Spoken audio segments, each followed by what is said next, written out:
Hi guys, thanks for tuning in. I'm Kira Hill, your host and certified sommelier, owner of Vino Culture, a wine education company. Tonight we're going to talk about how to open a bottle of wine. Now I am going to go through the proper steps of service. If you are a service professional, say you're a server, a bartender in a restaurant, want to up your game in terms of the professionalism in which you serve wine. But if you're not in the industry and you just want to know how to use these waiter's keys, this is a great video for you as well. So if you're a server, the first thing that you always want to do is make sure you know what you're serving first.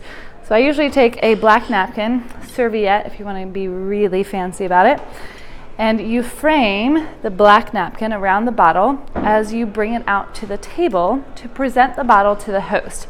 Now the host is whoever ordered the wine, not the oldest person at the table, not the man at the table, whoever ordered the wine. So if it's a 21-year-old girl ordering wine for a bunch of older white male lawyers, you serve the bottle of wine to the 21-year-old girl. So that's how this works. So we're going to present the bottle to the host. The bottle is label facing out, framed by this black napkin. And your wine key, you want the knife to be open. So you're going to point to each part of the bottle while you say it to the host. You want to always do open hand service. So this is open hand service. This is closed hand service. Open hand service is great. If you try and remember, just no one ever wants to see the back of your hand, the hand hair. No one wants to see that. So always open hand service is polite etiquette when you're doing any service at all. So open hand service, you're going to use the blade to point to each of the things on the label as you read them out loud. So it's important to know what you're serving before you go to the table. If you're not sure how to pronounce the bottle of wine, the producer, the grape, the region, anything, ask your sommelier in your restaurant, ask the manager, ask the bartender, or look it up online. You have all the information on your fingertips. So I'm going to present this bottle to you, my host, this evening, and it is Las Mia. It is a Gavi, grape is Cortese, and it is from the region of Piedmont, Italy, and it is a 2018 vintage.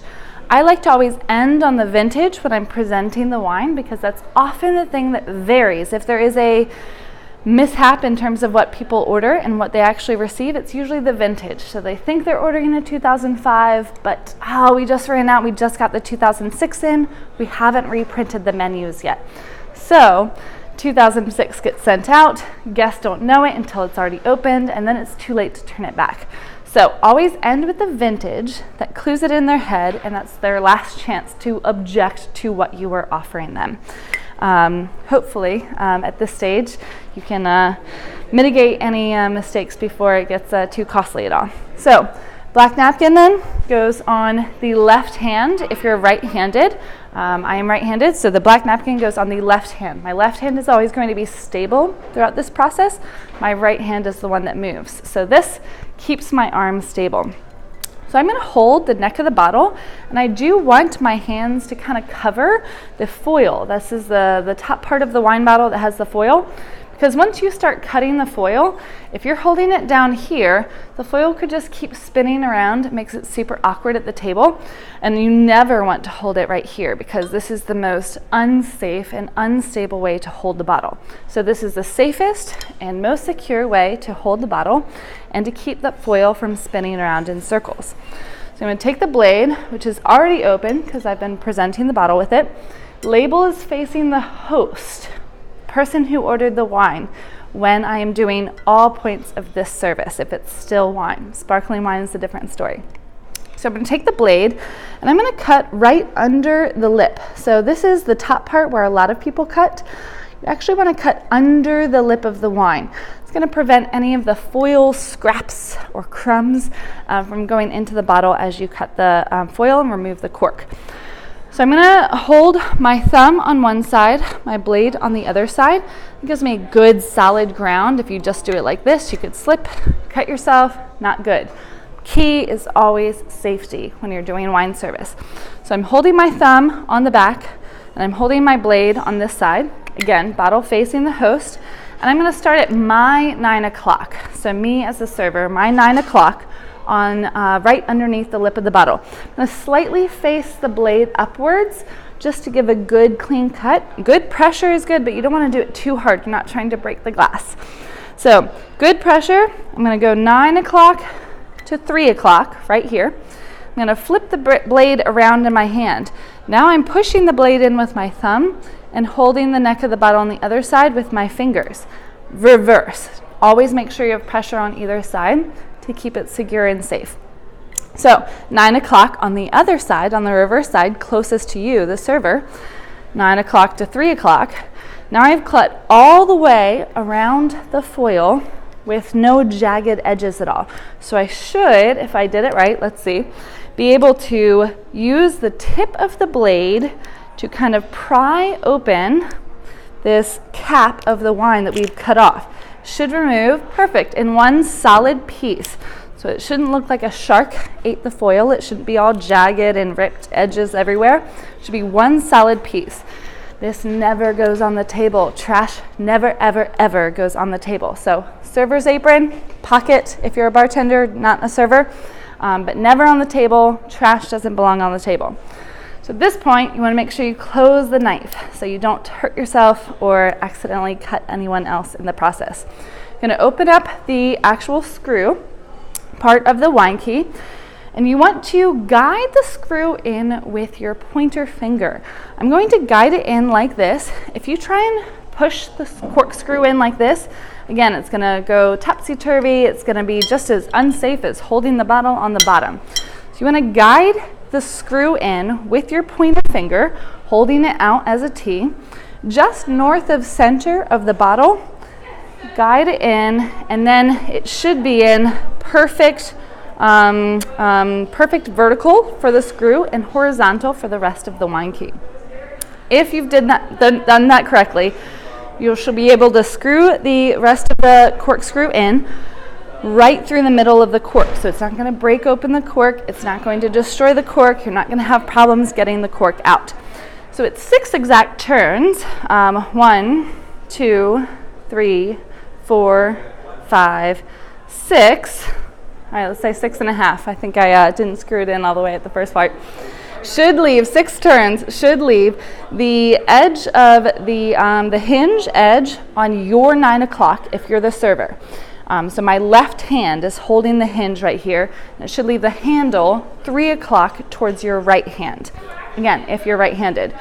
So at this point, I'm going to put the first hinge right here on the neck of the bottle. I'm going to continue holding the bottle right here, pushing that first hinge in with my thumb.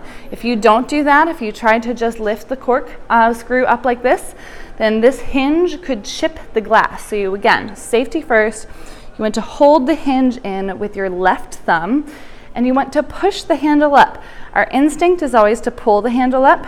I always tell people nobody wants to see armpits at a table, so you should never be lifting like this at all. You should always be pulling pushing the handle up instead of pulling the handle up. So push the handle up while you're holding that first hinge right on the glass with your thumb. Push the handle up. Notice the label has never stopped facing the host. So it's up as far as it can go. So now I'm going to switch it to the second hinge, the lower hinge. Again, holding it with my left thumb, pushing it up with my hand. Now, I don't want to fully remove the cork this way, because if we do that, the very end will start bending, and that can either break the cork, no good, or send like this tiny little shoot of wine spray, also no good, or make a sound, no good. Wine service should be as silent as possible. So about this level, I'm going to stop, and I'm going to open the wine key up again so it's in that T shape. Now I'm going to remove the cork, just wiggle it with my hands until it's removed. So that keeps the cork whole, keeps the wine from spraying out, and it keeps from making that pop sound that we don't want to hear. Now this is the part that I like to do. It's not necessarily required, but I think it's fun. To give good cork presentation, you need to remove the cork from the wine screw and present the cork to the host. Well, I can't do that if I don't set the bottle down at the table. I like to never set the bottle down at the table until I'm done serving everyone. So instead, I'm going to put the cork right between the neck of the bottle and my fingers right here. So this is facing the host. This is what they see. They just see me put it right in my fingers right here. I'm going to unscrew the corkscrew. Perfect. Fold this back up. We no longer need this. So this can go back in our pocket, our apron. Corkscrew, I like to the cork itself, I like to hand to the host like this. So again, open hand service. If there are words on it, you want it to be facing up so they can read it. If they grab it, great. If not, use a coaster. Or if you don't have a coaster, just make sure when you set it on the table, the dirty side, the side that is might have tintage of wine, if it's red wine especially, goes up. So you're gonna lay it on the table just like this, not on its side, otherwise it'll roll off like it just did. So stand it up on its side, the dirty side of the cork facing up so it doesn't stain the table, and they know which side is going to stain their hands if they pick it up. If you're fancy in a formal dining setting, you should have a coaster. Otherwise, it's totally fine. Just stand it up. So at this point, everything's good. They could smell the cork if they want. You can't always smell a corked wine when you're presented a cork, so it's not always the best thing. It's not always a sure thing, I should say. It's not always a guarantee that you can tell if a bottle's bad just from the cork. But some people like the presentation, and that's fine. So at this point, I'm going to take my napkin, keep it folded like so, and I'm going to pour the host a sample of their wine. A sample only needs to be about an ounce. It's for them to swirl and smell, make sure it's not corked, it's not oxidized, it's not materized or cooked. There's nothing wrong with the wine, it's not faulty. After the host says, "A-okay, yes, let's drink this wine," you can pour all of the ladies at the table clockwise around the table first, then the gentlemen at the table clockwise around the table from the host. That's the center point. And then finally, the host gets served last. Now, let's say you live in a city like me, Norfolk, Virginia. We're much more egalitarian. We're not as formal. And so I just pour everyone clockwise around the table, regardless of man or woman. So kind of up to you, the style of your establishment and the city that you're located in, what kind of etiquette you want to follow. But it's always good, no matter what, to go clockwise around the host, and the host is always served last. That is good etiquette no matter where you are.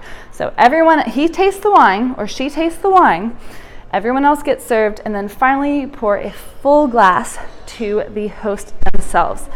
Finally, the bottle goes on the table, whether in an ice bucket, on the table on a coaster, however you do it is totally fine. And then ask to remove the cork. The cork is trash, right? They might not need it. If they do, they might want to save it. That's fine. Give them the option. But I like everything off the table that's not necessarily meant to be there. So I'll always ask, may I remove the cork? Some people want to save it. That's fine. Some people want it off the table. Then you can make a little bit more room for hopefully those extra plates of food that you'll be selling them. So that is correct sommelier steps of service. I hope you enjoyed this, and I hope you tune into new videos about steps of service for professionals and just people who love wine. My videos do not discriminate against anyone. So thanks so much for tuning in. Again, my name is Kira Hill, and my company is Vinoculture, and you should hashtag join my tribe, where we are a family of wine lovers from all over the entire world, and whether you're in the industry or not, you are welcome to join the tribe. So subscribe, hang out with us, tell us what you're drinking, and I hopefully will meet you one day soon. Cheers.